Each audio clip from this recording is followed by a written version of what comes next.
look at this news today. A hard left-wing MP commissioned a poll about Trans Mountain Pipeline.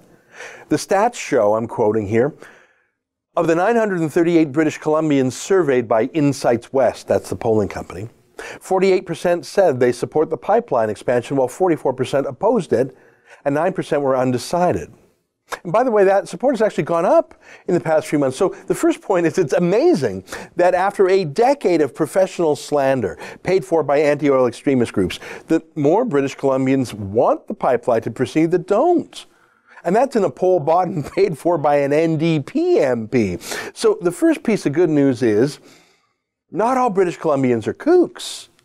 And I'd like to see the wording of the question, but here's the other takeaway from the poll. Of those who are opposed, 23% said they would consider acts of civil disobedience aimed at stopping or disrupting construction.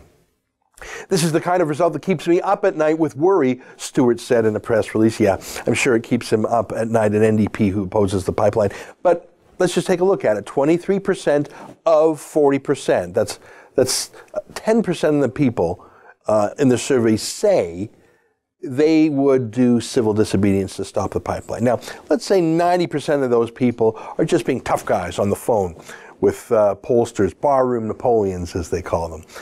But in real life, they're actually soya milk drinking, vegetarian Green Party hippies. But even if 1% of British Columbians really mean it when they say they would engage in civil disobedience, and even if 90% of them were just too busy or couldn't make it out to an event, so it's 1 in 1,000 British Columbians.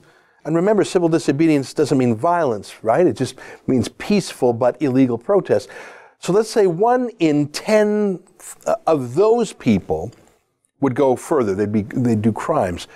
So we're looking at 1 in 10,000 British Columbians. Work with me here, just stay with me. So let's say 1 in 10,000 British Columbians really would engage in some kind of violence or other criminal act to stop a pipeline. Well, look, there are 4.6 million people in British Columbia, 1 in 10,000 of them ready to do something violent or criminal.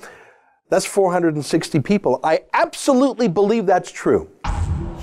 That's an excerpt from my daily TV show, The Ezra Levant Show. Normally it's behind a paywall, but I thought you'd like this video, so we put it on YouTube.